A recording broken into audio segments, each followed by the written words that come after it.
What's the purpose of Cassper showing off that he acquired a new McLaren? It's to make other artists feel inadequate. It's to make other artists feel like they aren't doing as much, or like they aren't working as hard, or aren't as successful as he is. Because after a whole entire pandemic where all artists have lost bookings, income, and everything else, now he's able to buy luxury cars, which is not only untrue, but the only purpose is to make other people feel inadequate. Nkululeko on culture.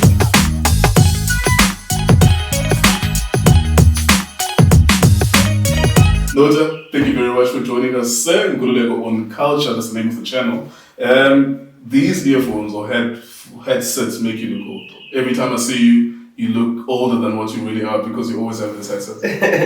Well, that's because people think that they're hearing aids.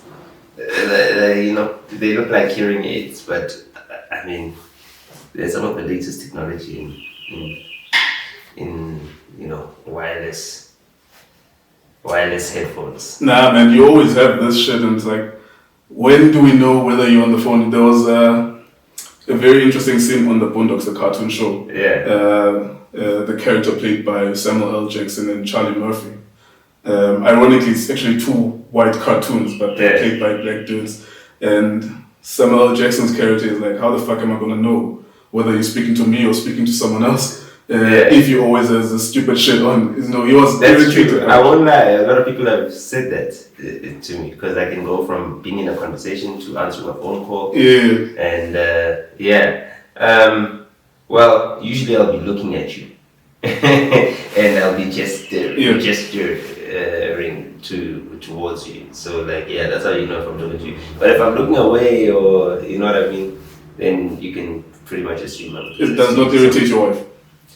I don't think she thinks I'm speaking to someone when I'm speaking to her. So I don't think I've never asked her, so I wouldn't know for sure. But she has, I think the one thing that would irritate her, that she complains about a lot, is that sometimes she'll be calling me and I'll be listening to something, and it'll take a couple of times to get my attention. But even if I'm not listening to something, I also struggle with just paying attention. The rate at which you consume information and also disseminate information is incredible. You're one of the most important people in the country when it comes to that. And you go deeper into understanding things, not only on the surface level. But I think I'm a communicator myself. Do you ever get bothered about how your message comes across and how it's consumed? Because of course, as you are sharing the information, it never appears to me that you give a fuck whether or not this offends or whether or not this educates. You just go for the jugular. Yeah, no, I don't really care too much what people think. I guess for me it's use it or lose it. So if I've got something new that I'm either sharing or something like that, if I just keep it to myself, it's gonna use its usefulness. So I'd just rather share as much and exchange as much, and then there are people who share and exchange as well, and then we exchange ideas and we teach each other things. So that's what I'm focused on. But obviously now today, people, our audiences are bigger. It's not just the room of people that you walk into a room and then there's 5 people or 20 people or whoever. You know what I mean? There's a whole audience on social media of millions of people, and all of them can chip in. All of them can either like what you're saying, be offended, or share or add to it and everything else.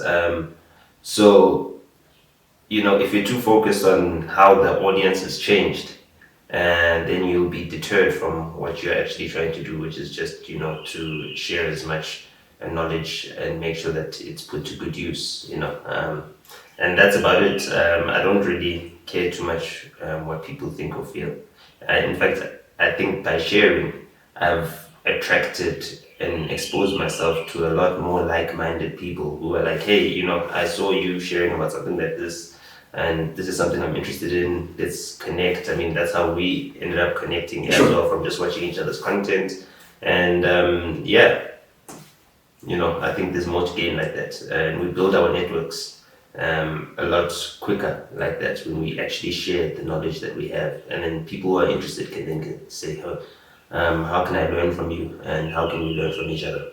Yeah, is there something deeper, or is there a deeper meaning that you're trying to convey when you say Cassper is broke, when we are seeing that Cassper Nyovest is really, the appearance of it on the surface, it does not appear as though he's broke. Is there something that you're trying to tell the people when you say stuff like that? Or when you insinuate that he may not be as rich as he says he is? Well, you know, I think I'm against the crass materialism that we see in a lot of our celebrity culture. You know, we know where our country comes from. We know our country's history. We know our people's history as Black people. And really, with our history, can we really afford to be showing off to one another and saying, hey, I've got this little and it makes me better than the next Black person, so let me use it to show off or make other people feel inferior? Because I mean, that is the intention of all the things that we see on social media. You know, like if you ask yourself, what is the purpose of this guy showing this? Is it to motivate people, or is to make it seem like he's doing better than everybody else? And if it's not to uplift, there's nothing positive about it. You know, for me, it's something that I cannot celebrate. And for me, it's not even about, people like to reduce something to what they understand. You know, all I said is that, you know, we've seen a whole lot of celebrities showing off with expensive things. And also we've seen a whole lot of celebrities lying about the things that they say that they've acquired and everything else. And because of the untruths and the amount of misleading that they're doing and the influence that they have and the power that comes with that influence, you know, we need to start seeing whether, you know, any of the stuff that they're sharing is true. And when it came to Cassper, it was like, you know, we know it's not true that, you know, you bought a McLaren cash or even bought one. You know what I mean? We know it's not true. And if it was true, there are easy ways for you to prove it. You know what I mean? And I asked those simple, critical questions. Okay, fine. So before you say, or before you expose the fact that that is not true, how do you know? I spoke about it. I said that, you know, he was given a Rolls Royce. You know, and then obviously because I said something about it on a podcast that was recorded maybe a year earlier, someone else then took it and said, oh, now that he's posting another car, remember Nota told us about this, and then people then, if you threw broken telephone on social media, it seemed as if I was the one, you know what I mean, when actually I was just the one who made people aware that companies like Daytona Motors give celebrities like your Euphonics, your Black Coffees, your Cassper Nyovest cars to promote, because, you know, it generates envy. Someone sees, oh, Black Coffee is driving this car, I can afford it, or barely, let me buy it, because I don't want a DJ to, you know, look like he's doing better than me, or Cassper drives this car, or Euphonic drives this car. And it's the same thing that, you know, back a couple years ago, Euphonic would tell people that, no, hip-hop doesn't make money, rappers are all broke and stuff like that. And he was using the fact that Daytona Motors gives him cars, you know what I mean, to basically make people feel that. And this is right when hip-hop was still in its infancy in terms of its commercialization. And imagine how many people were discouraged by that. How many people thought, okay, maybe this isn't something that I can do and commercially exploit. Maybe I should move into something else. Maybe I should do house music or whatever, you know what I mean? And it's false, you know, and that's the destructive nature of, you know, propaganda. And we've seen how, you know, it can even cause wars. We've seen how, you know, people are not wanting to get vaccinated now because of misinformation in this post-truth. Well, I mean, it's been post-truth since mass media era, you know what I mean? We don't know what is true anymore. And a lot of lies are being told and being used to disempower people. You're very competent when you share that information about for example, a situation in Cassper, as you engage with people, I know obviously his fanboys would want to discredit your information, and then how it comes Not across. even discredit my information, Yeah, discredit me. Yeah. Person. Like, So they'll come at me with personal attacks. Where I want to get at is how it comes across to an observer who has no stake in this, is that perhaps there is something beyond you just exposing the propaganda and the lifestyle being sold to the youth. It's as if there's a stake for you to win that argument. Yeah, that will always be the case, because people have been trained to believe that people don't speak about something unless there's something that they stand to gain from. For me, at the end of the day, I stand nothing to gain from disprove. It doesn't put any more money in my pocket. It doesn't take any money from his pocket either way. You know what I mean? So anyone who thinks like that is wrong. Do I care to tell them that they're wrong or prove them wrong? No, they will always assume such, because they assume that whatever comes from their favorite is the gospel, and whatever comes from anyone who opposes their favorite is propaganda, or is black on black hate, or whatever the case may be. So I don't really care, and it doesn't bother me. And I think the mere fact that it's even a conversation that is being had, even if it's just 10% of the people who actually agree with what I'm saying, that's 10% more than zero people having that conversation. Had I not started it in the first place. Yeah, the thing is, I'm a thinker too, and I think that sometimes when I observe some of the stuff, I'm like, what if because I look at you as an evil genius. It's like, yo, you know when bright people recognize that other people are brighter than them? I'm like, what if there's a remote possibility out there that there's collusion when you're having a conflict with Stogie T, and 2 weeks later he releases a song.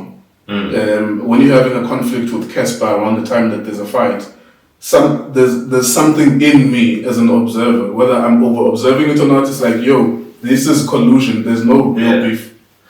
Look, I mean, Stogie T releasing his song, after that whole entire thing, for him was a stupid move, because number one, as a rapper, your greatest asset is that you need to be unfuckable. You need to be unchallengeable. And mere fact, if you look at Stogie T and you look at me, physically speaking, the fact that Cassper Nyovest, Musi Maimani, all these people are talking about how the physics of me pinning down Stogie T doesn't add up, right?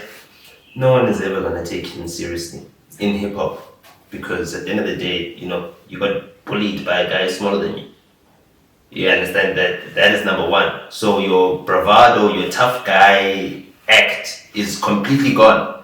So I've taken your greatest assets, which is your credibility as a rapper, because no one can believe what you're saying, because when it came face to face with someone who you should have... You have a weight advantage. All of the advantage to suppress this person, you failed. And in fact, he humiliated you. And then you end up apologizing and whatever. And yes, obviously, there's lots of people who are fans of people that I've gone against who just hate me and will attack me. So even if in that situation, it won't be like a whitewash, like, if it was Stogie T versus Nelson Mandela, you know what I mean? A person who is unanimously liked, you know what I mean? So a lot of people didn't see that, but the proof is in the pudding. His song came out and there was no impact, none whatsoever.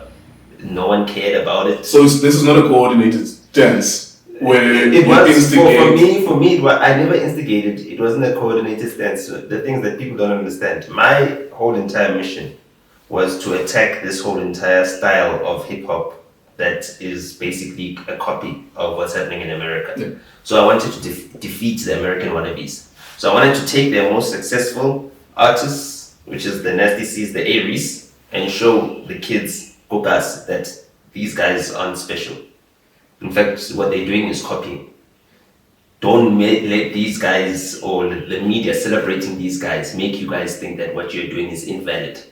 You guys in the Gasi are where the investment needs to be. through my own actions, throughout my own deeds, I took my time, I went and invested my time and my skills and my expertise in Kasi-based artists from the township. You understand? There was a skills transfer there was a knowledge transfer there, and there was also a validation of the dreams of many artists that come from the township. So I've done the work, and my track record speaks for itself. As for the American wannabes, their whole entire mission was to discredit the work that we've done. If you look at Nasty C, when he came out with Mabala Noise, that was at the same time we were doing Questa Dakar too. So Mabala Noise were basically trying to invalidate the work that we've done, buying the awards at the Metro FM Awards and all that stuff, to stop us from getting the accolades that we were naturally, deserving of, because the performance of the work was that much. You don't win 6 summers and win 0 metros just 2 months before that. You understand what I'm saying? So that has been their effort, and it took me time to strike back. You understand? Because they were basically attacking my work personally. So a person in the public might not see that as actually me actually fighting back to reclaim the position and the value of my work. It's me defending my legacy as well. Because at the end of the day, if these American wannabes are validated and they're seen as success stories, then it means that the work that I was doing has failed. What shows you that the work that I was doing has not failed is the fact that who are the most prominent artists that are coming out of South Africa right now? The Amapiano artists, all the artists from the township. Yeah. Which means I was right. You understand? The Stogie Ts of this world, the elite kids whose parents were in exile or whatever, who went to all the good schools, whatever, who speak this shrink-shrunk English and everything else, they are not where the talent that is taking South Africa and South African music forward is. Do you see sorry to break your thought, do you see Amapiano as, obviously you are for Amapiano for the reasons that you've just put now, but do you see that as one of the only few genres that exist, or dominating 80% of the music industry? Because when I listen to you, it's as if what you're saying to the fans and to the musicians themselves is that abandon hip-hop, or abandon this style of hip-hop, and infuse the neck with Amapiano. Do you not see a space for other genres in the future? That's not what I said Sure. at all. And that is the complete wrong assumption of what I'm trying to actually explain. Sure, please expand. So, Amapiano is just a progression of everything that has happened in South African music prior to it. That's it. It's an amalgamation. And Amapiano is hip-hop. There's no two ways about it. It is hip-hop. It's influenced by Kwaito, which is South Africa's version of hip-hop. Yeah. And South Africa's version of hip-hop has progressed in such a way that it is taken from house music from the United States or from Europe. It is taken from electronic dance music. It is taken from trap music in the south of the USA, specifically Atlanta, and taken all of that, right? And through the technology equilibrium or the technological equilibrium in the production of world music, right? We have now caught up to the production standards of the rest of the world, and we have innovated using our own sound.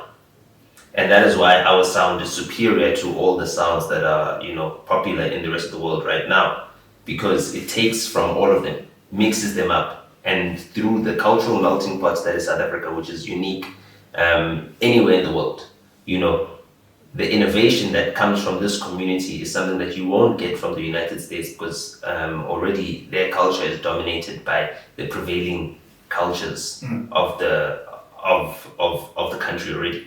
You know what I mean? There's already established pop music. The latest musical innovation from America is trap music. That's the latest genre that has come out since, and when is that? That's 2012. So we're 10 years removed from trap music coming into the play, and trap music is what dominates everything now. All the pop music has got some trap influence, it's got some 808 inside it. You know what I mean? And we as South Africa have taken it a level up beyond trap music. As Africans, we've taken it a level beyond trap music with Afrobeats and R&B as well. So when you put all of those factors together, you see that South African music is just a progression of the world's musical trends.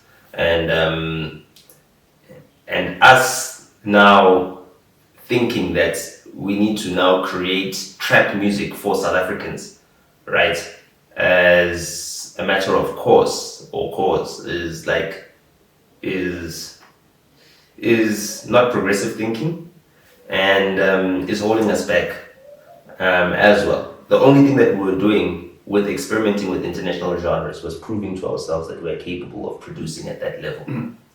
We're capable of producing to a world-class standard. That is all that we needed to prove to ourselves. Now that we've proven that to ourselves, we've got a sound that is world-class, that is exportable, that is already growing around the world, and we need to focus on that because the commercial viability of our entire industry depends on us creating a genre that can be sold outside of our country's borders. So as I'm Nasty C and Areece listening to this conversation, are you advising me then to do what Cassper did and every other hip hop artist did to maybe transition into Amapiano type of beats and music?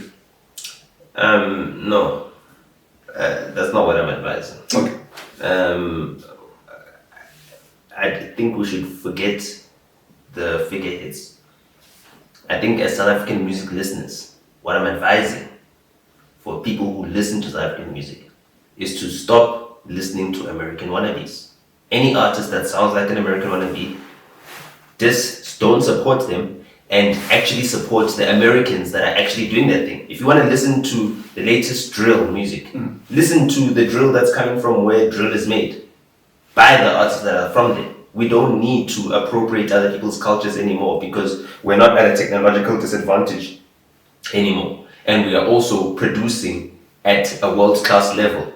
So we don't need to prove to ourselves that we are capable of producing what the rest of the world is producing. Yeah. We've got our own product.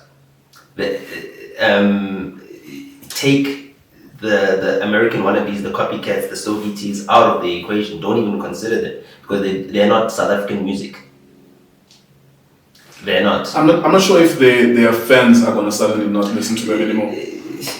Either or. That's the thing, is that you're thinking about their fans.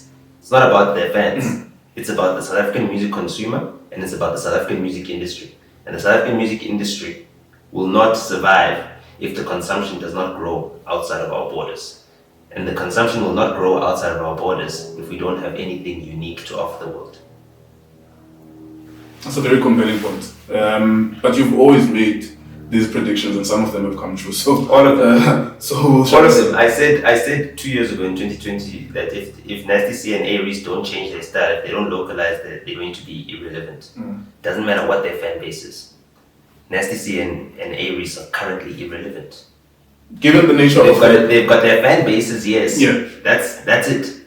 Given the nature of the industry, and you have experience of the industry, and given that there are, if you have resources to get airplay on radio and TV, if they always have that as a resource for them, why would their music listenership decline?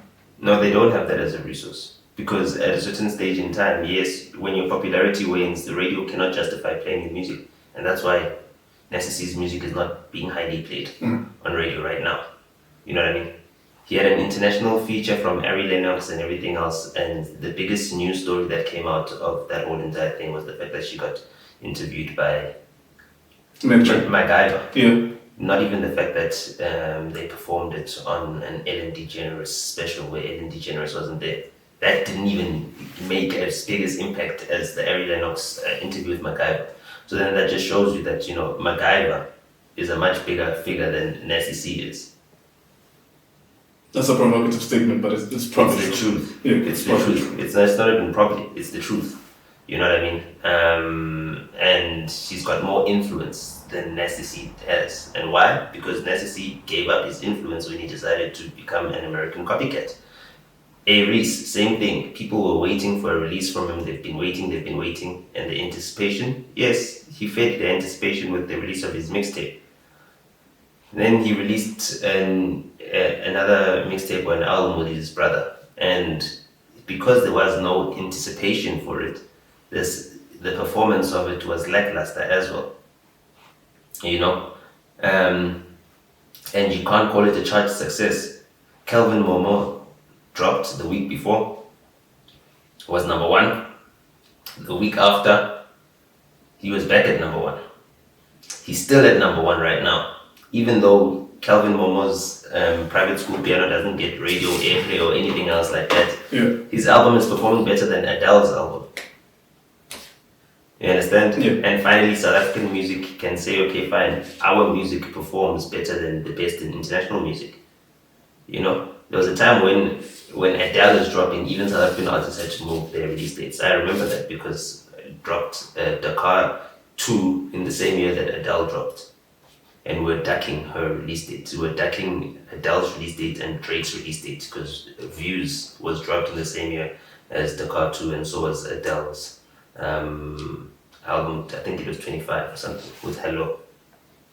So if you're trying to push a new artist today, Amapiano is the way to go. Amapiano is broad. Amapiano has got R&B inside it. You listen to Blackie, Ntsiki, that's very much R&B Amapiano. It also takes from a R&B Kwaito song called Love and Kwaito by Zambia and Percy. Yeah. It's actually a sample. I used to like that. I used to like that. So that's actually a sample. Ntsiki is an actual sample of that song. You understand what I'm saying? Yeah. So it's broad. So when people think that Amapiano is now just one genre, no, it's not. It's the sound of South Africa. You understand? And it's broad. It goes into a whole lot of different genres.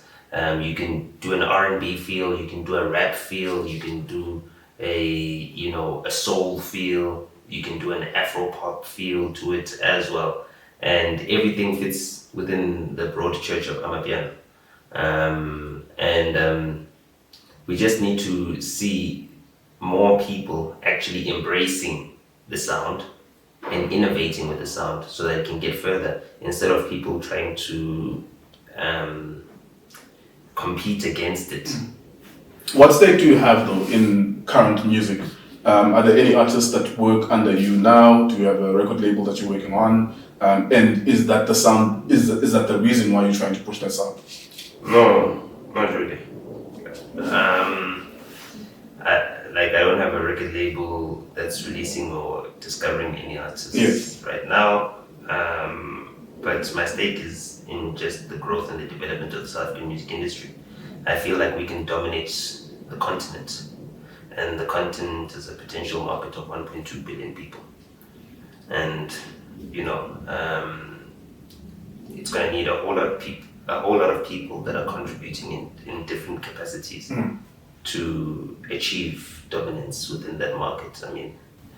And a total addressable market of 1.2 billion people, is much bigger than the United States and Europe combined. So if USA has been able to dominate world music by addressing those two markets, then just imagine the potential that South Africa has, because out of all the African countries, we're the only one that's got a genre that is growing across the continent. You know what I mean? Afrobeats had its moment in South Africa, but it's past its peak here. And the same can be said for the rest of the world. Afrobeats is past its peak, you know what I mean? Not to say that, there's no Afrobeats hits being made anymore, but they're not as impactful as the initial hits were, as much as Love Nondindi is the most streamed Afrobeat song of all time, it's not the greatest Afrobeat song of all time. You know what I mean? It's not the most impactful because it came at a point where the marginal impact could not be the same as the initial impact that the initial big hits had, like Ojo Legba, Fall and If by Davido and stuff like that. You know what I mean? Even this latest song by Wizkid, Essence. Yeah, that's a dope track. As big as it is and everything else, it still doesn't have it doesn't have the impact. Yeah, I remember when Davido Ojo Legba had it, but you remember when Drake jumped onto Ojo Oh Legba? yes. You understand? It's not the same thing as Justin Bieber jumping on. I'm actually starting to get your point now, because actually you're making a very good point. because there was ubiquity in the music. You could hear it on Xhosa radio, Sesotho radio, with all of that wave at the time. But now Essence is like a song that you would hear because you have Spotify. Yeah. It's not as ubiquitous as the previous song. You understand what I'm saying? Exactly. So, you know, and even like a song like Love Nondindi, like we didn't know CK before that song. The song was actually like a remix of the original song, which they then blew up on TikTok. And because it blew up on TikTok, you know, as an unofficial remix, then the label chased quickly to find whoever made this unofficial remix and then released it officially. But I mean, can they make another remix? Is there another CK song? Does they have an album or an EP that's doing well? No. Basically Afrobeats peak is Burna Boy winning a Grammy and Wizkid possibly winning a couple Grammys this year, and then that's it. As for the growth trajectory for like Amapiano, I mean, in East Africa, artists like Diamonds Platinum have already got chart-topping singles that are Amapiano influenced. And in West Africa, you know, DJ Tariko had Yaba Buloko. Amino Piano is also a song that's doing very well. And the sound is growing as well. Maybe an interesting thing, like, I mean, you were one of the few people, I'm sure behind closed doors, with the major labels, they are having these conversations, but you are one person who's transporting this knowledge to an audience where we are able to see that the potential for Amapiano could be infiltrating Africa and, of course, the world. Who are the people that are going to be doing the transporting of the music, the influencing of those spaces in East Africa, West Africa, and the rest of the world? Who are the executives that are going to be doing that? They aren't any. So how is Amapiano going? Besides, of course, I'm sure on YouTube and on Spotify. It's growing organically because there's an audience that is able to consume it. You know what I mean? Thanks to technology and the barriers to them consuming it, you know. There isn't that curation that one got in the previous way the industry was being run, where the record labels were the gatekeepers. The majors are not having this conversation because the majors, what they did is that when Afrobeats was blowing up, they hired a lot of people from the Afrobeats fraternity, I guess. And now those people have got a vested interest in making sure that their favorite artists or the artists that they signed succeed. They've got a vested interest in making sure Davido works. They've got a vested interest in making sure Burna Boy works. They've got a vested interest in making sure Wizkid works. But the audience and the market has moved on. You understand? So now they've got a dilemma. Do we adapt to this new sound that the audience is moving on to? Or do we try and keep our old sound going? Or are we becoming purists? And what you've seen is that they've decided to become purists. Because they see that if they move on to this Amapiano sound, they're giving the advantage to Southern Africa and South Africa in particular. Whereas they've dominated the African music landscape over the past, 6 to 7 years. From West Africa and Nigeria in particular. The biggest problem, though, is that Nigeria is not all of West Africa, and outside of Nigeria, the West African nations are quite small. If you look at a country like Ghana, as influential as it is, and it's got a significant diaspora, especially in the UK, it's not as big as the Nigerian diaspora. But also their population is a population of 30 million. It's not as big as the South African population. And because, there's a contestation over who's leading the West African sound or the West African movement, right, between Ghana and Nigeria, where Ghana felt like they got ahead at first. They were doing quite well with the Azonto sound. Fuse, ODG and all those guys were blowing up internationally. And they never got to take full advantage of that because Nigerian artists then adopted and adapted that sound quicker and used their numbers to spread it further. And even with High Life, same thing happened. Ghana innovated, brought this new High Life sound, and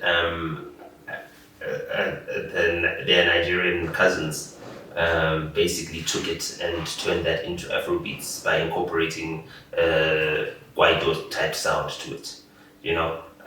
So that battle between those two nations, what it has done is that it has created a unique opportunity for South Africa to basically be neutral ground in terms of like don't have the numbers where we can outrightly dominate, and therefore we are codependent. And the coalition of the codependent markets is going to give South Africa an advantage from a sonic perspective because our sound is more accommodative of the codependent markets and doesn't give the Nigerian market that oversized advantage because of their diaspora population and just their general country's population, which isn't really that much of a realized advantage because in that population, Nigeria is a very diverse country. You know what I mean? Oh yeah, there's a lot of different languages and regions and cultures and everything else. And I mean, Nigeria is not even like a unified state. There's certain contested territories. Yeah, you can't go up north and so on. Mercenaries or whatever. You know what I mean? Yeah. Whereas South Africa, you know, it's a country. Although you know there is some different insurrection. languages. There's some insurrection that came about, but mostly South Africans said, no, we're not going to run our country like that. Let's bring back order, whether the government wants it or not. All right, there's so many things that we'll touch on based on. I appreciate the music conversation, and I really think that there's a lot to be learned from you. I really appreciate every time you open your mouth and talk about music. It's like I pick up something new all the time. Besides the bullshit and people, the back and forth, it's like, yo, just take the opportunity and learn a couple of things. What point were you trying to make when you were talking about Bathu and Drip? What were you trying to tell us? Well, yeah, I mean, again, it was about the lies and the lying that happens within our industry. Because we are so desperate for a success story, we lie to ourselves and we lie to each other. You know what I mean? Like, there's no need for us to pretend as if Bathu and Drip are local brands. They're imported, like fully imported. Like the entire product is fully imported. Just break it down. I understand what you're saying, but break it down for So no part of any Bathu or Drip shoe is made in South Africa. So therefore, I mean. So effectively, you are like saying they're just slapping the logo. Even the logo is slapped on in the East. In China, you know what I mean? There's nowhere where anyone can show me where it shows that any part of any Bathu or Drip shoe is manufactured in South Africa. There's no manufacturing supplier or anything else. There's no company. All we have are warehouses where products are stored that are imported from China.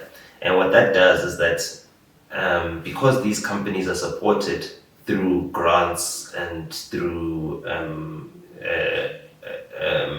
government institutions like the Industrial Development Corporation, the IDC, and everything else, right? Because that money comes from our tax-paying money, we have a vested interest in actually seeing that they're meeting the conditions under which they got those grants from the IDC. The IDC has spent 100 million rands on both Bathu and Drip.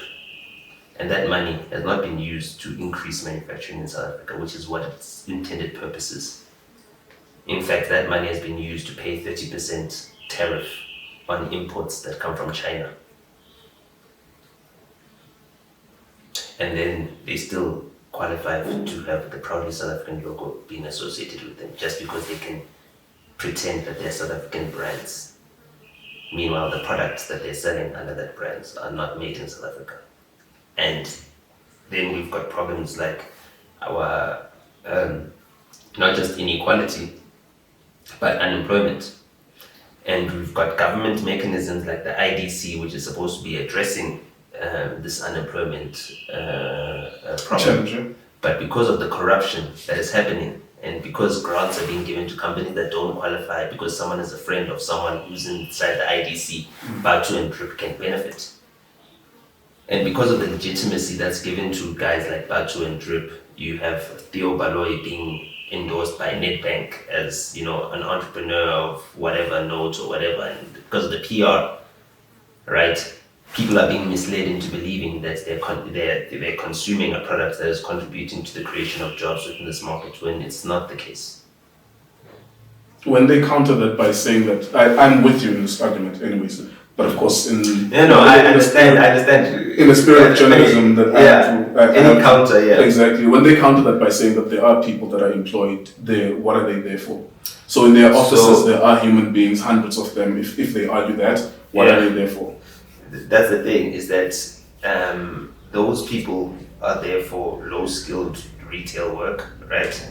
The retail stores are not backed up by any sales. The retail stores that they've been able to open up are part of a distribution network that has used the grant funding that they've been given by our tax money for them to open retail stores. Bathu's not saying we've opened up this retail store in such and such a mall because in this market we've sold this many units and because there's such a high demand for product. They opened up the retail stores before any sales were happening because they were given grants money. They were given IDC money. And that money is supposed to be for creating manufacturing jobs in the clothing and textiles industry. And those jobs are being taken away because the jobs are being given to companies in the Far East.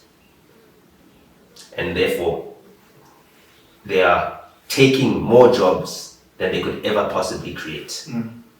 And therefore, any argument that they make that no, they are contributing to job creation by giving people retail jobs, by having people in the is nullified by the fact that the mere fact that they are importing their products, right? Number one is corruption, right? Because they should not be importing products if they're getting grants from the IDC, which needs at least 50% of the product to be manufactured locally. You know what I mean?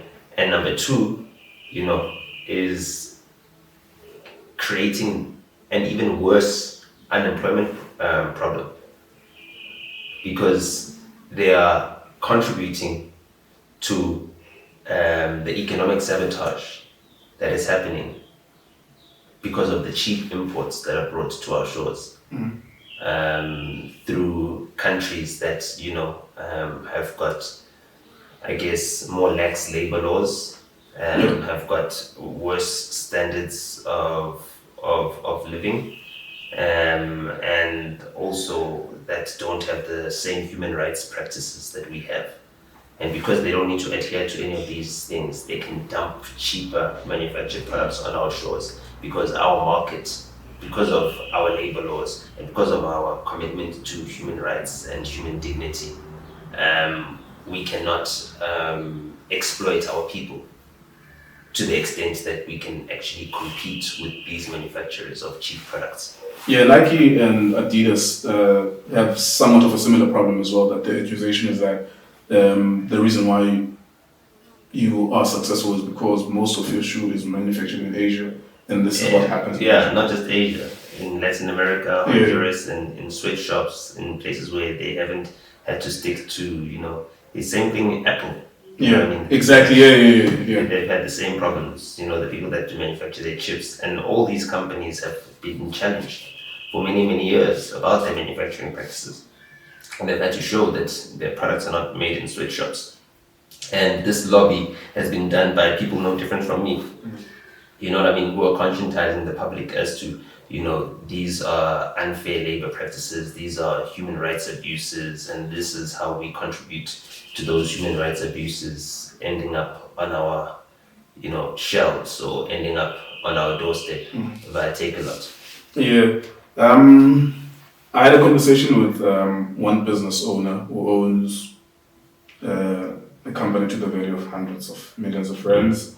It's a clothing manufacturer, but I won't expose them because we were having a conversation. They were admiring our work. They did advertising on our platform, Ntsiki TV, and one of the things, because I'm interested about shoes actually and fashion and how I can infiltrate that market in 10 years time or so.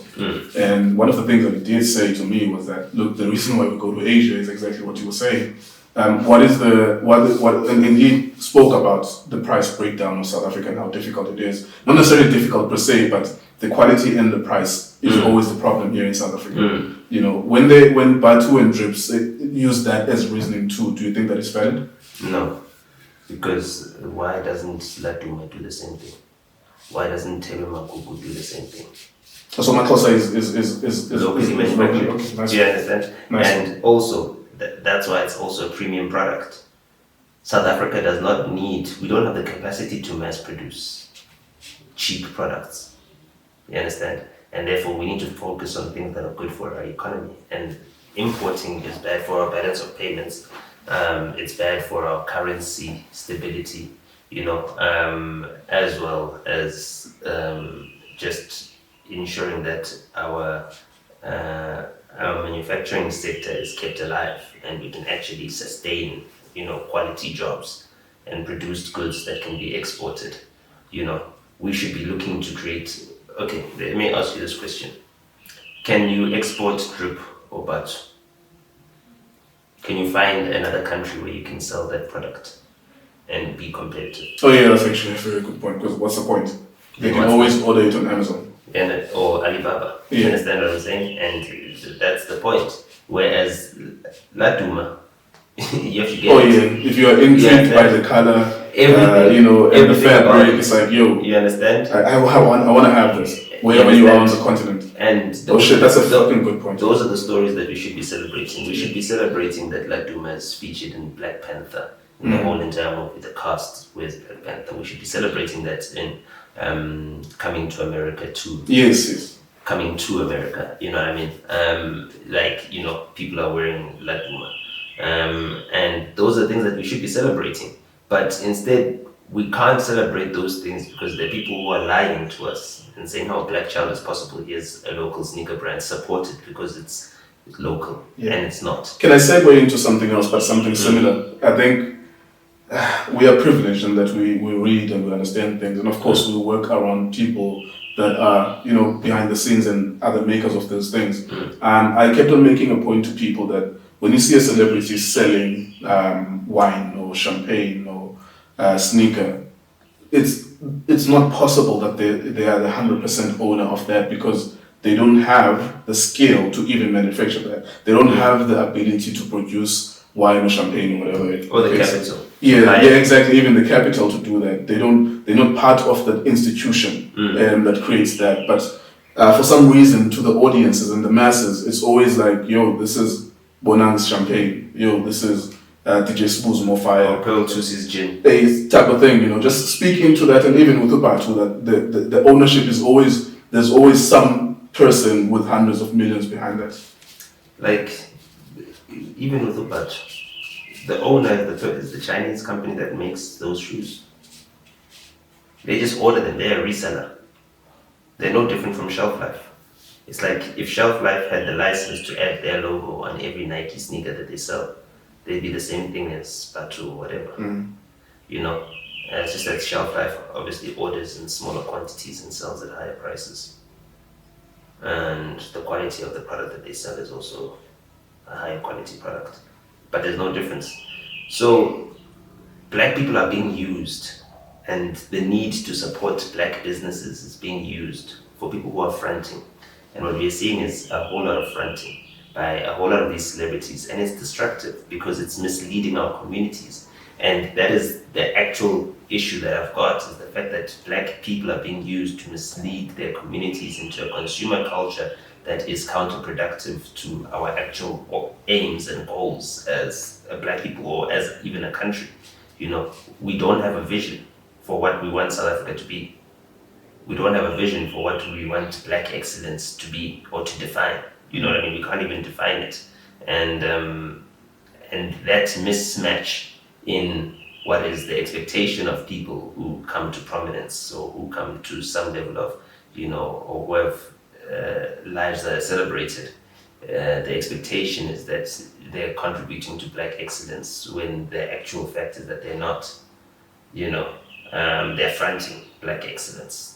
We're not seeing Black excellence. Is there any of these celebrities that own any of these products? 100%. No, they aren't. The thing is that they don't need to mislead and they don't need to lie. AKA doesn't own Cruise Vodka, but AKA never lied. He doesn't go out of his way to say. He doesn't even say. He says, this vodka is owned by such and such a company. They are paying me a royalty for this product, I've designed my own custom flavor from this product, which is derived from this product. And people are supporting it because, at least they know that, okay, fine, we support this product, but this person gets paid. And also the company itself is a locally listed company. As for the rest of them, they use like obfuscation to basically mislead people. Like you can't tell. They won't say no, I don't own it. They won't say no, I'm not a shareholder. They'll say as little as possible to allow you to think as much as possible of their involvement. And if you are misled, they won't correct you. I have two projects that I'm involved in, the YouTube channel and the newspaper, and I always say like, yo, I own a stake in this and these are my partners, and you will see it's a bunch of white guys that I came up with these ideas, then I had to approach them because I didn't have the capital or the institutional knowledge. There's nothing wrong with that, and people do still support those things. But also, it's not to say that this company that you're partnering with white people on is your last company. Yeah. I mean, that's what I've learned from some of the guys. The guy I was telling you about that owns 100 million clothing store. Yeah.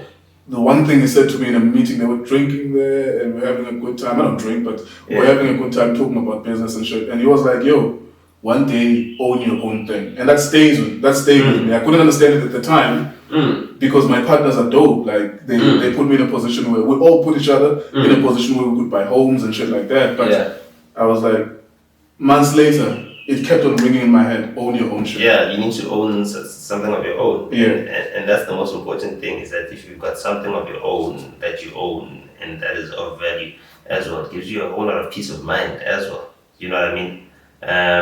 Where you don't find yourself trapped in the rat race. And a lot of people within our entertainment and media industry find themselves trapped in the rat race, and basically, they are living from hand to mouth, doing whatever it takes to keep themselves employed. And then, they find that they're unable to create any value outside of the places where they're employed. I mean, you look at a person like a DJ Fresh, right? And I use him as an example because, for a long time, he was probably one of the most prominent people in South African media. Absolutely. In general. Yeah. Take him away from any of the radio stations that have hired him, and what value does he have? They took him away from Metro FM. He had to go to 947 to have any value. You know what I mean? Once he was gone from 947, there was no value. Like nothing. How is that the case? How are you the biggest person on radio and you don't have a personal following? He should be our own Joe Rogan. Yeah, he should be sitting here should have had and his asking own platform, questions. because Joe Rogan was able to build his platform via Fear Factor and all the shows that he started. You build a profile for yourself. And then he built his own podcast and everything else. You know what I mean? DJ Fresh has not been able to do that. In fact, but Mac G was able to do that. He was able to build his own platform. Why? Because obviously he wasn't so big on the other platforms. You know what I mean? And now his platform is so big that he can't even return to radio because what he's doing right now has got more value. You know what I mean? And whereas, for DJ Fresh, that's the opposite thing. You know what I mean? Like, he doesn't even have a following anymore of people that he can attract to support him in something. Something similar to what Gareth, who's this? Is it Gareth? Gareth Cliff. Gareth Cliff, yeah, sorry. Well, I mean... you mean something similar to that? It's Gareth Cliff as well. Gareth Cliff was big because of the platforms that he was on. But as soon as he had to go into his own following and everything else, you could see that it wasn't the same level. And that's why Cliff Central has not been as successful. Although, yes, he's got relationships that can keep it going as a going concern and everything else. You know what I mean? He was never going to appeal to the broader mass market in South Africa for many reasons. You know what I mean? He's a white guy. Yeah, the demographic is only 10%. But either way, even that 10%. You have to get a percentage within the 10%. He's an English white guy, not an Afrikaner. You know what I mean? There's so many other things that make him not attractive, and he's not the whitest of whites. You know what I mean? He's not ultra right white. You know what I mean? Sure. He's more of a libertarian. And you see, so that was the case. Same thing for a guy like DJ Spoo. You know what I mean? As much as he built that following and everything else, because of just the fact that the platforms had more credibility than he had. You know, once he was gone from the platforms, he needed to start from scratch. You know, as much as massive music is like a great achievement in terms of like its personality, who came from being a presenter on radio to founding his own radio station, you know, which is very rare. You haven't found that happen. Besides, you know, your old white guys, your Jeremy Mansfield, I think they've got like Hot FM or Hot or whatever. Yeah, but online is always easier. Yeah, the online. Yeah, but I mean, infrastructurally and Smooth didn't have that constituency. Yeah, because he had the listeners that were listening to him because he was on Y, or the listeners who were listening to him because he was on Metro. They weren't listening to him because of who he is. And we haven't seen that opportunity. We haven't seen someone transitioning from one format to the online format and do it successfully. So even for me, you know, personally, like I've focused a lot on building, you know, brands online. You know, I did it for other brands, I did it for other people, and I did it for myself as well. You know, and what I found is that, you know, it's so much better to build your own following and have people that come to you or come to your content because it's you, than to rely on other people's platforms to bring in the numbers, you know. And that is, you know, reinforced a lot of my thinking. That shows that, you know, South African media, or the people that have been selected to be presenters in South African media, weren't always the best choices. Yeah. You know, because they haven't proven that they can take that audience and take it to a different medium or translate. Yeah, my reading of the situation always, because I'm 32. I think we're the same age. Yeah, I'm turning 32 this year. Yeah, I'm turning 32 too in June, and I'm part of the younger generation who felt frustrated because as we're trying to enter doors on radio and TV, there's already established faces, and the way that I've observed that situation is that some of these radio guys really are addicted to the idea of a paycheck because they could have dared to try and do their own stuff, but they've never done that. And I agree with you that sometimes it's just their popularity is a byproduct of the infrastructure that SABC put out there. You know, that they Listeading FM is available maybe in 3 different or 4 different major cities. It's not as if the celebrity did that by himself or paid his own money for that. You know, whenever I'm observing that, and that's why some of them struggle because they don't have the ability. I mean, I saw when they were talking about Fired FM and I looked at this picture of these guys and I called someone within the industry, who was a radio producer, and I said, the reason why this is not going to work is because number one, you have a bunch of guys who are already going to cost you around 1.4 million, the 6 of them standing there per month, give or take, but somewhere in the region of $1 million. And secondly, you are the boss of these guys, but they're going to make you feel like you are their employee because they are already big, and it's going to be a lot of problems with them. You know, so I'm always obsessing of creating new media and allowing kids to be able to enter that space. And I see that the older guys in media are really addicted to the cycle of doing the work and then getting paid for it as opposed to creating their own stuff. Do you know what's the biggest problem? Our media doesn't have competition. Have you traveled to the States? Okay. No. So if you travel to the States, you know that South Africa is the same size as Texas. Wow. The States I know the population is like Forget 350. the population. Yeah, The States is 3 hours in time zone across. sure. Between LA to New York is a 3-hour time zone. What's the time zone between Nairobi and Lagos? 3 hours.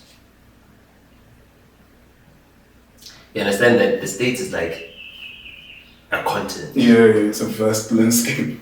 You understand? One state is equivalent of a country. So for them, they're looking at smaller markets, and the competition is very tough. Yeah. That's why they got a Hot 97, which is a hip hop radio station, and a Power 105.1, which is a hip hop radio station. You know, based in New York, fighting for the same audience within that same city. You know, and then the Breakfast Club is a syndicated show which then plays in other markets on the East Coast. because of the time difference, they can't play on the West Coast at the same time. It's a different breakfast show on the West Coast in LA, you know, because by the time it's 9 a.m. in New York, that's when it's 6 a.m. in LA. Yeah. So we need to look at South Africa just the same way. It's a small market within the greater continental market. And therefore, if you think that, you know, you're big in SA because of, you know, how you've grown or because you've been able to reach a large number of people, Yeah. you're mistaken. You're big in SA because there's very little competition. What is the competition for Metro FM? Then why is regional? No. And No. Why is Yeah, regional? not exactly. There's a limitation. So therefore, there's no competition for Metro FM. Yeah. You understand? What is the competition for Nkosi FM? All of it is in KZN, so it's regional. It's a Zulu radio station. Yeah. Is there any other Zulu radio station?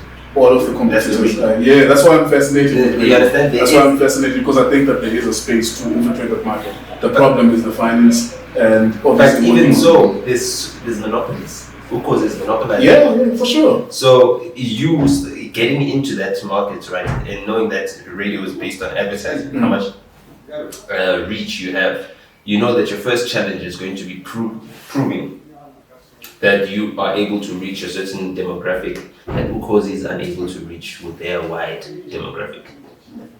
That's how you, and that cuts you out of business already immediately, you know, unless you're offering a service where people who are using the service are the ones who are paying via subscription fees and stuff like that, which is like online services. Do you think this super celebrities will be able to create their own platform like that Fire FM thing? No. The Fire FM thing was a joke. From the mere start. Number one, how do you start a brand based on the fact that you guys are rejects and you've been fired? Do you understand what I'm saying? And there's no value in being fired. Yeah, I mean, I can see your point. Yeah, if I was studying, were fired. but if I was studying a station with those personalities, I wouldn't do it myself because I know it would be a headache to deal with some of those guys, anyways. But their popularity and what they already have. But what popularity? I mean, they have. They don't have an existing. Well, you could infer that they have an existing audience by the fact that some of them have 2 million people following them, and you could see that when they go live. Those followers came from the radio station. Yeah. They come from the media. They don't have. What I'm trying to say is that Sure. these people don't have a following. That's the a people that followed them because of where they worked. You understand? They haven't been able to build up a market themselves of people that actually subscribe to them. You know? So just because so and so is a radio DJ and I want to be able to connect with them on Twitter, DJ Fresh, if I follow him on Twitter, is one of 1,000 people that I follow. Just say your usual Twitter users. How many people do they follow? Your average Twitter user. And then just It's not like you they're are devoted to that one person. Yeah, but you are one of those people. But I still think it's provocative. But I get your point. And I also, get people are not following you so they can buy a product Yeah. or buy something that they're not buying anything. You know what I mean? They're getting instant gratification of getting whatever it is that you share on that platform. But the platform is what brings the people there. Twitter is what brings people there. So you having 10,000 followers on Twitter doesn't mean that you bring those people to Twitter. Twitter is what brings them there. You know what I mean? And that's it. And someone else can have those 10,000 followers if you don't have it. So again, these people haven't built their own basis. It's not like your favorite musician. Your favorite musician, you know he's got a base because people buy his music. You know, they buy his CDs. I can tell you, this is how many people bought my CDs. This is how many people buy one thing to tickets prove come your point though is that see me at a show. when you observe most of those guys in the picture and what they've gone on to do, whether it's Touch HD and you look at the listenership, I mean, Again, what you're Touch saying HD is was IDC grants. Yeah, but besides that, I'm just saying like your point is undeniable. It's all about connections. He had connections at the IDC. You could give him grant funding for his online radio station, and then he used that money. And then when that money was finished, he could not get more grants because the business itself, the systems itself, was not self-sustaining. You know, and that's it.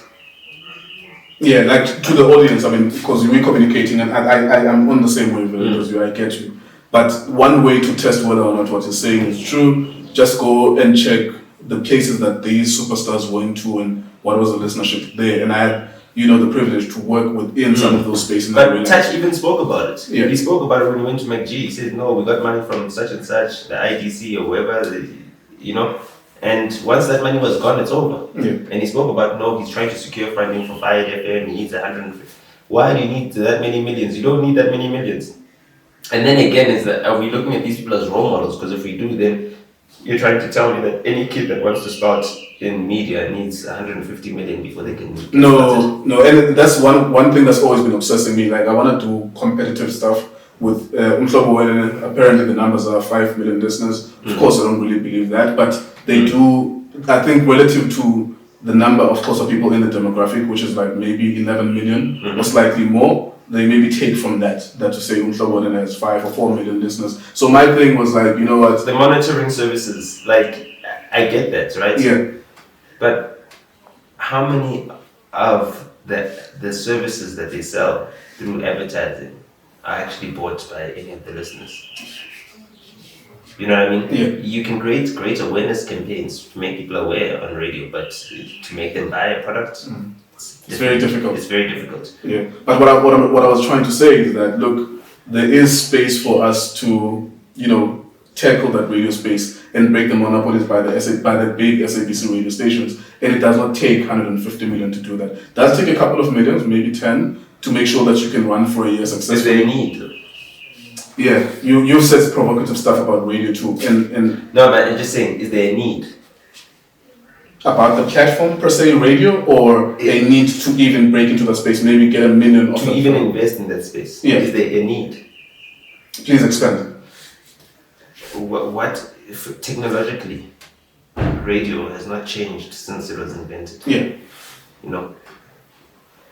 And there isn't any value add that you can actually create, with the radio. Like, the technology is finite, it's limited.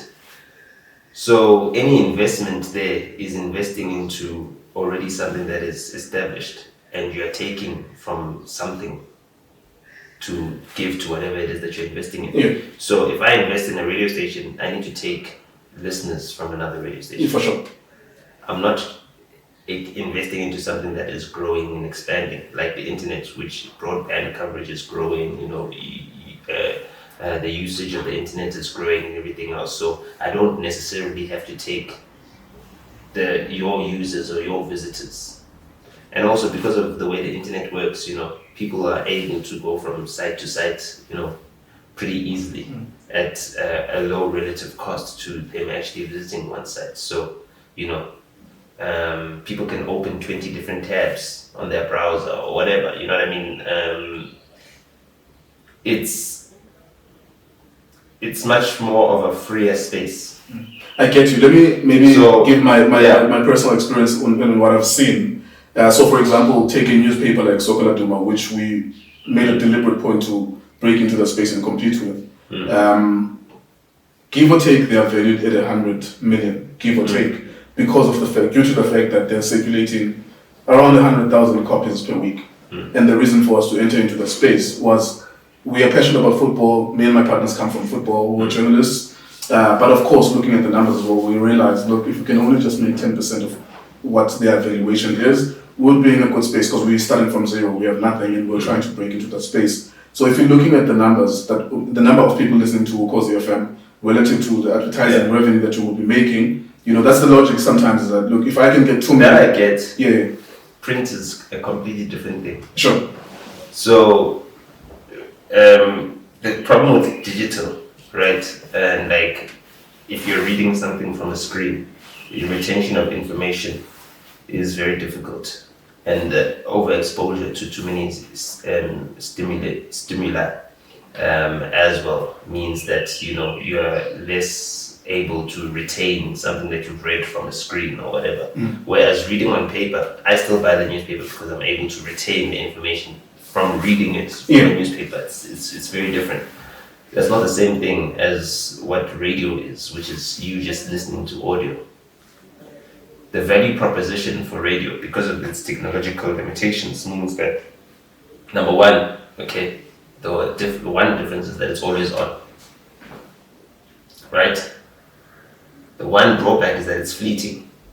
So if you've missed it, you've missed it. Yeah, that's one of the biggest challenges. That's the biggest challenge. That's the biggest challenge. Print. Yeah.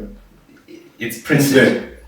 You understand? You can read it now, you can read it later. It's on demand when you read it. So that's where you can compare it. With radio, it's a completely different situation. And even if you're recording the radio on demand, because of the fact that you've got a 24-hour clock to satisfy, the quality of the contents that you're fitting within the 24 hours is not the same. You can't interview Elon Musk for 24 hours. Yep. At most, you can interview him for 3 hours. But also, I'm not going to find an Elon Musk interview on a radio station. I'm going to find it online. Yeah, for sure. And why would I want to listen to some guy who knows nothing about electric vehicles when I can speak to the guy who's actually making... Subject matter expert. You understand? And, that's the whole entire thing, is that online allows you to do that. Right now, we're not having this conversation on radio.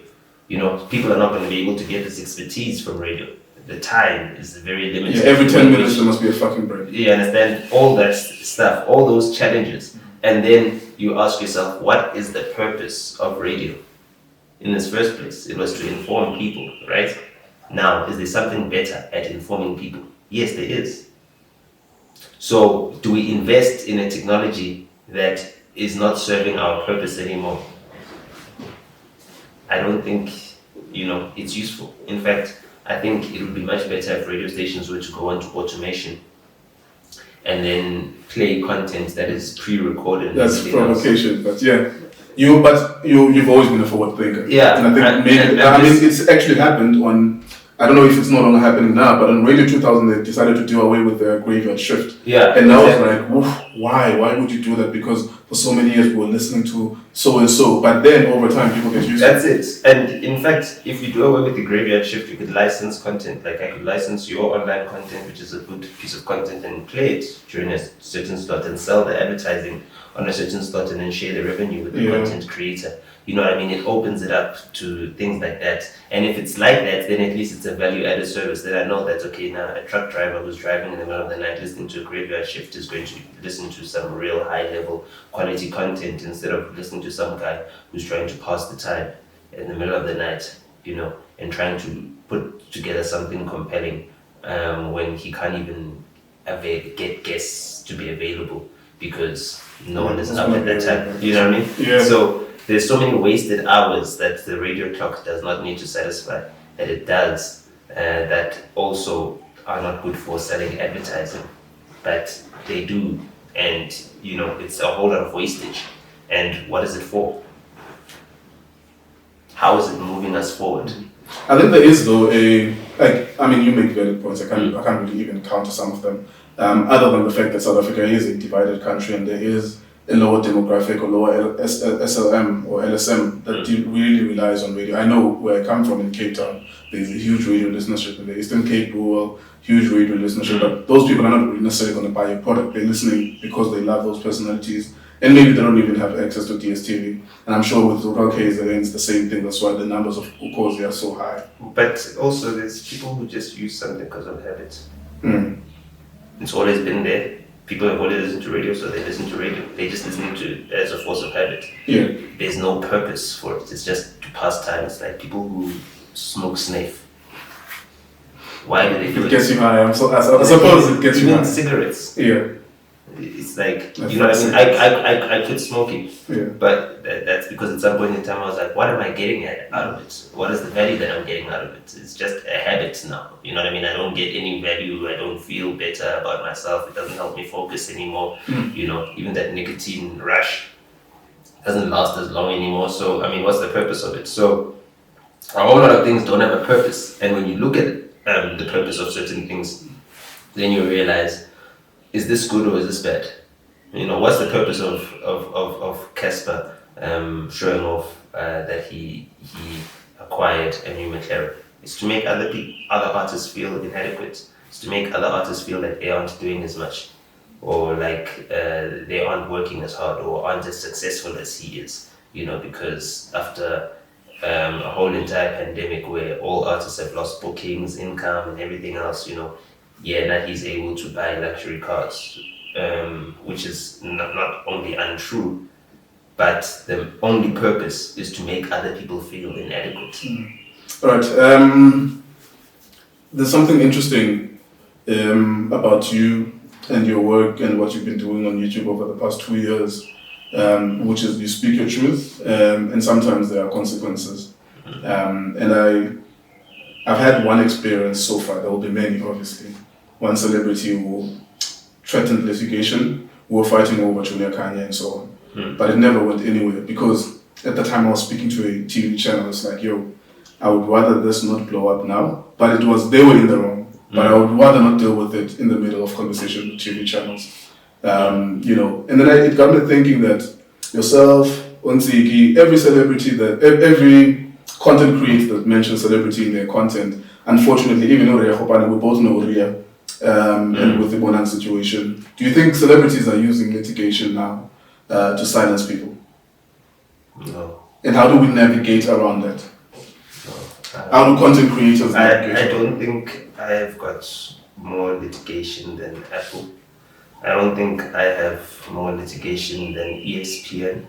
I don't think I have more litigation than WWF versus WWE. Yeah. Or WCW, whatever the case may be. If you listen to the stories of how those companies came into being, you know that, legal fees are a line item.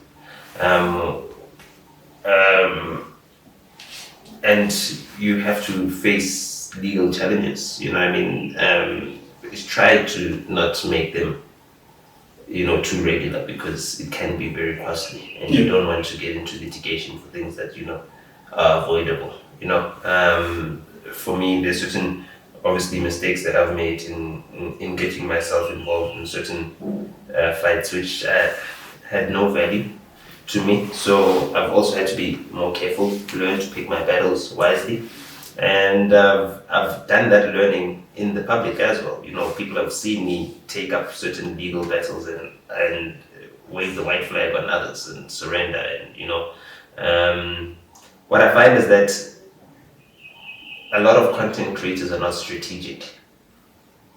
Like, if someone is going to sue you, you need to be able to get some value from it. And if you're going to put yourself up in the line of fire, like Gopane, for example, it makes no sense why he had a default judgment awarded against him. Because the mere fact that it was a default judgment means that you didn't oppose. And if he had opposed it and everything else, maybe he might have been liable to pay something, but it wouldn't have been more than that amount. Maybe it wouldn't have been more than 80,000 rands at worst. Yeah. You know what I mean? And that is a manageable fee and everything else. And if he was only paying 80,000 rands, that is like, okay, fine, I can justify that. And plus the numbers that I've got. He is accumulating a following at the same time as this is happening, so you can justify it. But when the cost is 300,000 to a young kid who was trying to break into the industry, the cost is too much. Yeah. If it was a much less fee for the following that he's going to get, you know what I mean? It would be a different story. Yeah, and because the way he's going about it as well is quite belligerent. He's only making matters worse for himself. By not challenging, not defending himself and everything else. It just made it like, okay, what is your end goal? Your end goal is to become a charity case, and that can be deadly. And the same thing I could say for Ntsiki Mazwayi as well, which is my biggest fear has always been that, because I believe in her cause and her fight, and she has got actually good results.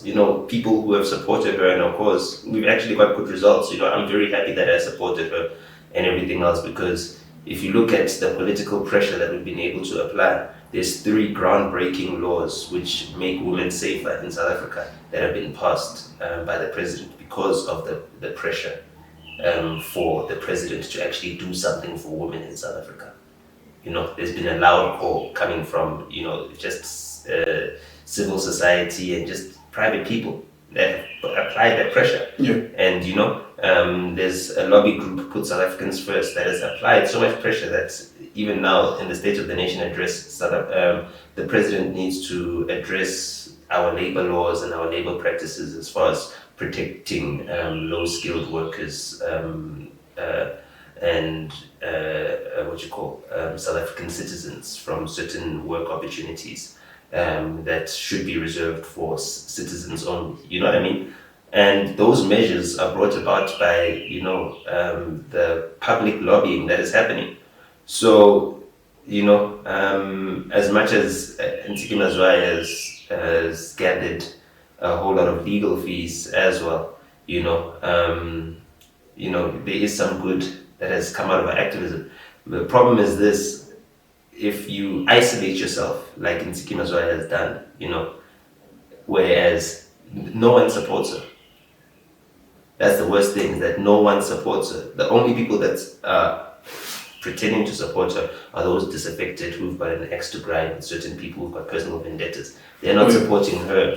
Yeah, because Meg's supporters close ranks whenever there's pressure on him, and that's the importance of. Yeah, understand. Even when you say technically, you know what, could have done better, but his supporters will be like. So I mean, also like for her, I think she should have gone to Meg and spoken and said, listen, guys, chillers, if you guys want to contribute to my legal fees and everything else, this is the victories, this is the successes that I've had, this is the reason why I took up the fight that I have, and some of you might not be able to understand the work that I've been doing, but here I've got an opportunity to articulate it properly, to actually win people over, because you're not going to win the fight for the safety of women or the emancipation of South African women if men are your enemies. They are the gatekeepers. It's not to say that they're the gatekeepers. If men are not also committed to making sure that women are safe, sure, when they are the perpetrators of the abuses against women, then you're not going to win. You know what I mean? So you need to reach across the aisle. You know what I mean? You need to create allegiances. You need to gain more allies. And I feel like Ntsiki has painted herself into a corner where the only people that can support her are either abuse victims and people with the bone to pick against whatever she's saying something about. You understand what I'm saying? And those are not the best allies. Those people are not there to help you and to assist you. Whereas an independent broadcaster like Mike G can assist her and can assist her to get her a lot of support. And she's just making matters worse for herself in the same way Gopane. I was about to ask, how would you have played that differently if you were Ria? What I was saying to him? Number one, I would have defended it. You know what I mean? I would have got good lawyers, number one, to defend and to fight the whole entire thing, and then to get Scoop to say that he's the one that was my source or whatever. You know what I mean? And then also, found ways in which, you can gain evidence. I mean, there's legal ways where you can say, if you want to prove that someone has been a user of drugs, you can do a hair follicle test or challenge them.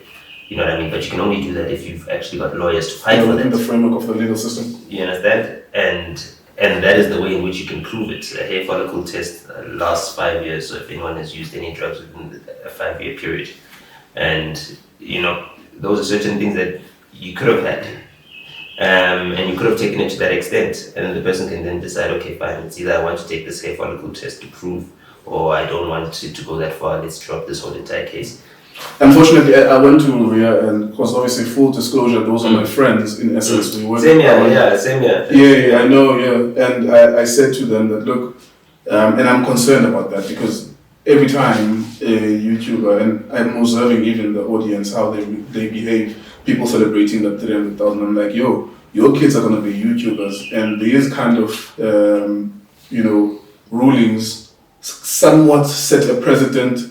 Even though it does not mean that some of us will change the whole industry. Yeah, it takes the industry, and they set a precedent, or they give ignorant celebrities a pathway to say, if I ever hear my name being said or mentioned in a YouTube channel, I will sue Obviously, we are going to win, but the last thing you want is to actually go through the whole court process and pay lawyers for it, you know. So my vested interest on it, besides the fact that they are my friends, was like, yo, you will make the space poorer for us if you lose this, because other ignorant celebrities may not even listen to what is being said. They will just send you a lawsuit, and then you're going to have to deal with it. And it's a deterrent for advertisers, for sponsors, and a whole lot of things. You know what I mean? So that's another thing. That's another thing that is now becoming quite the challenge, and obviously with the belligerent attitudes that takes away from everybody else that's contributing from the space. It's like I've said this many times to Ria as well myself. It's like don't make matters worse for everybody. You need to think about the effects that it has on the broader industry and understand your role within that. And I guess some people have to learn the hard way. But as for the growth in the space and the excitement that there is there, I think like a whole lot of people are motivated and inspired to contribute and to grow the space. And there's a lot of growth that we're going to see in the coming years as well, and a lot of new media platforms that are going to crop up. And the competition as well is also going to elevate things. So I'm not too worried about that. I think that in the end, these cases will resolve themselves, and they're isolated cases as well. We're talking about two personalities, and in 2 years from now, there will be thousands of different personalities for people to pick from as well, and you'll see less and less of these cases because people will have more options as to what they subscribe to. I mean, you have to listen to 3 hours worth of content across 1,000 people for you to hear a name being mentioned, so it will be much more difficult even for the celebrities who have frivolous sources. Yeah, exactly. It'll only like if it's trending or if it's or if someone takes a clip from it. Yeah, but even then, the content creators on Twitter and across social media might pick one or the other from the 1,000, and they may miss more of the ones that are more controversial. That's the thing, is that we didn't see all the racist remarks that Joe Rogan had made on his shows, until there was a controversy around him. Yeah. Until someone actually investigated and made a whole entire montage, and then India Arie did that whole entire clip. Yeah. And well, what do you feel about that? Because the cancelling of human beings for me is a little bit challenging. I think that there are other ways for us to deal with it. I haven't thought about how and what exactly, but it seems to me that the cancelling particularly is always targeting, or more or less disproportionately targets African men. They seem to be the only or the most. That's my issue. Yeah. Is that Joe Rogan is uncancelable because he's a white man.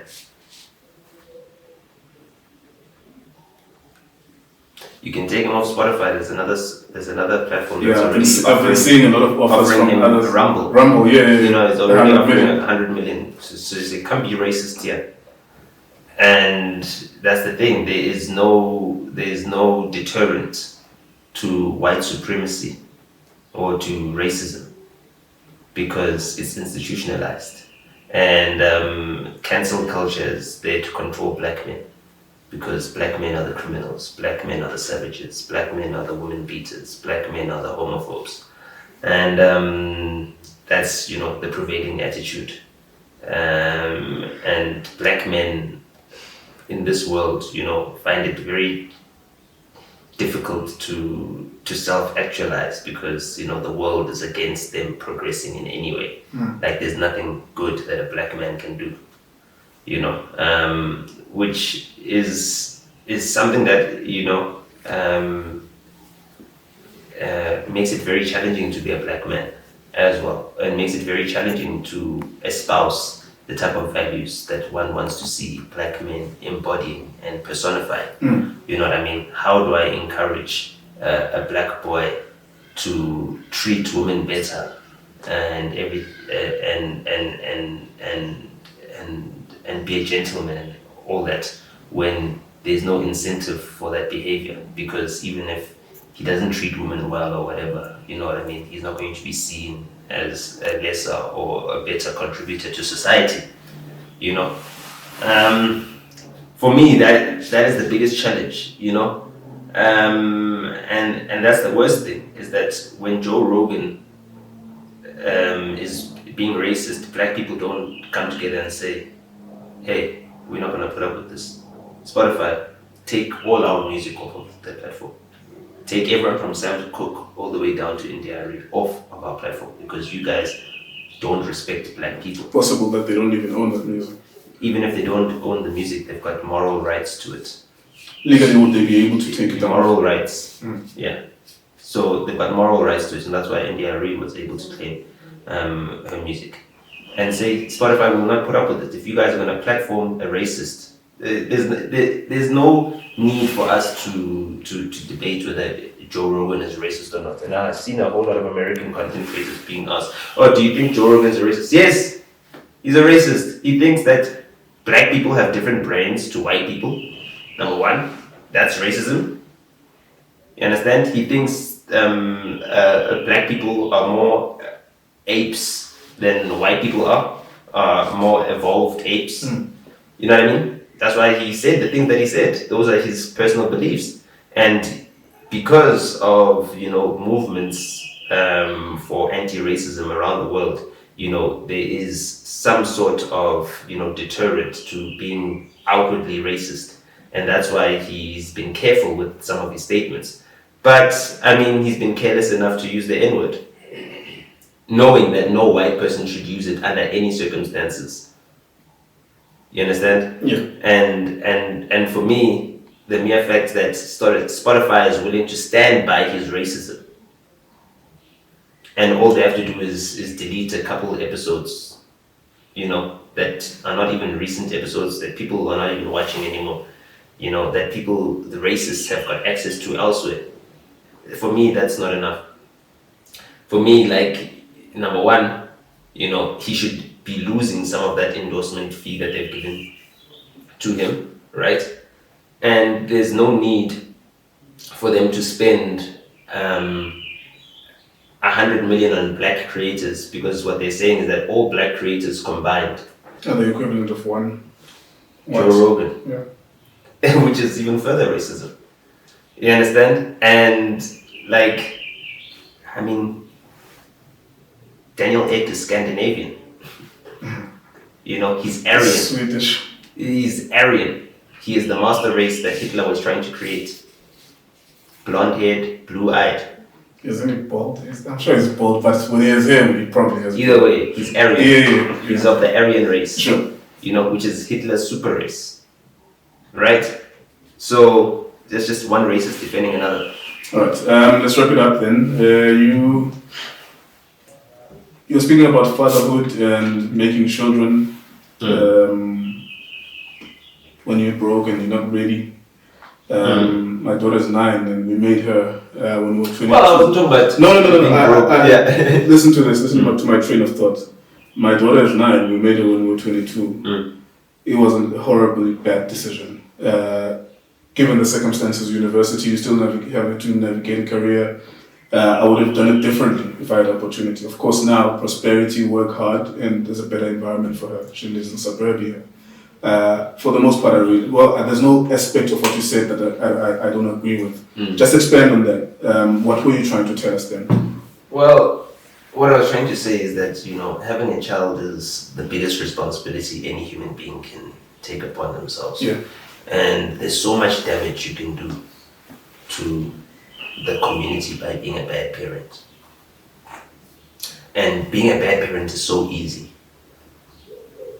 Like, you can be a bad parent unintentionally. You can be a bad parent just because you've got a job that requires you to be there so long that you cannot be a good parent. Yeah. You understand? We know this because our parents did not have time to raise us, you know. And I know this from myself, that, you know, there's certain childhood issues that I have to deal with from not having my parents around enough or not having their guidance there enough.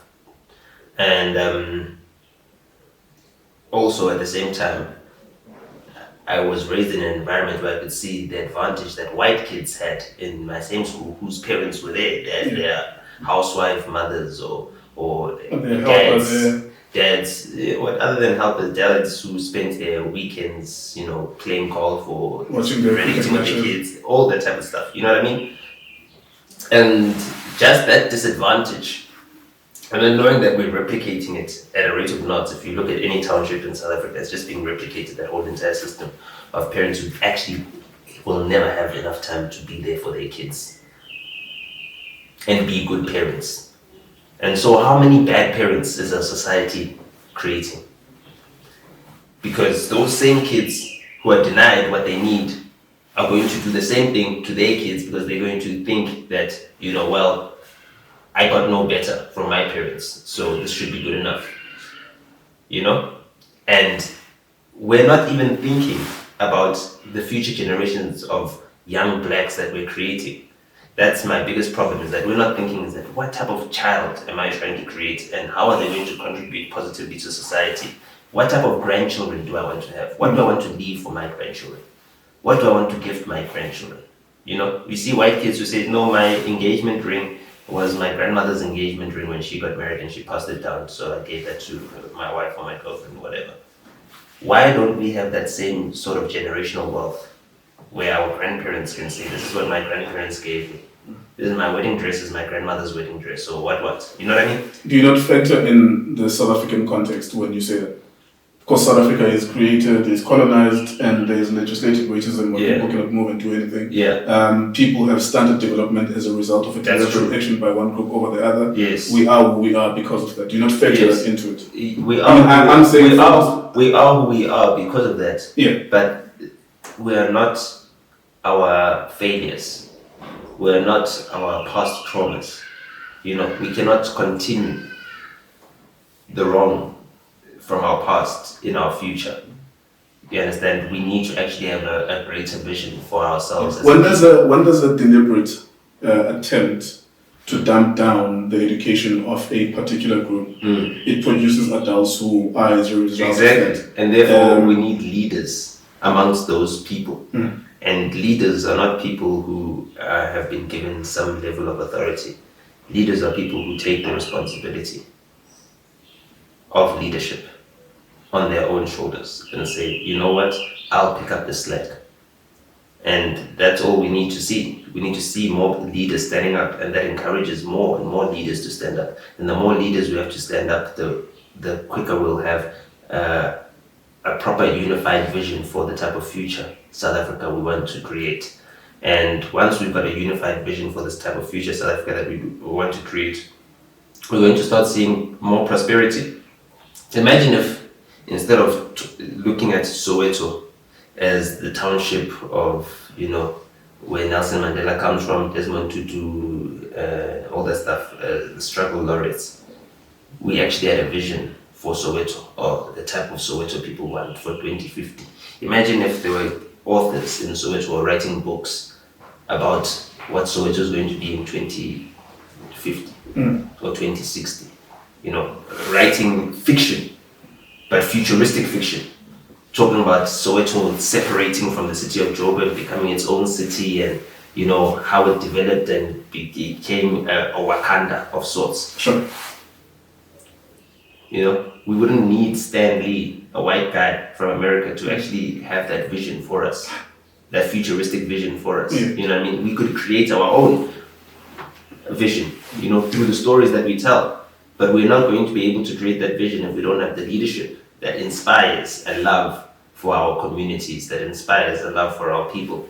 And for me, I love my people so much that I'm willing to fight for them to see how much there is to love in them already. All right. Fatherhood, last question. When will you be ready for it? Yeah, you see, that's the thing. I don't think, one will ever be fully ready for fatherhood.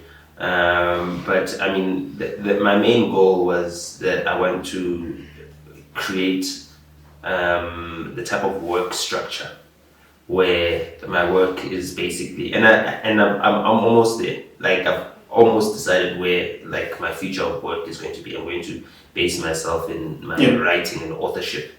So the first book, is something that I want to release. And then once I've got that first book out and I work out how I'm going to, continue my career as a writer and use that to basically spread my philosophies to the world and to the public, then I will have the time, knowing that it's fine, I can spend time raising kids as a stay-at-home dad and be a full-time writer at the same time and still make a living, you know what I mean? And so that was the final detail that I was working on. So very soon. So as soon as my autobiography is out, then you can start the countdown. Nice one. Are you off Twitter at all, or are you taking it back? No.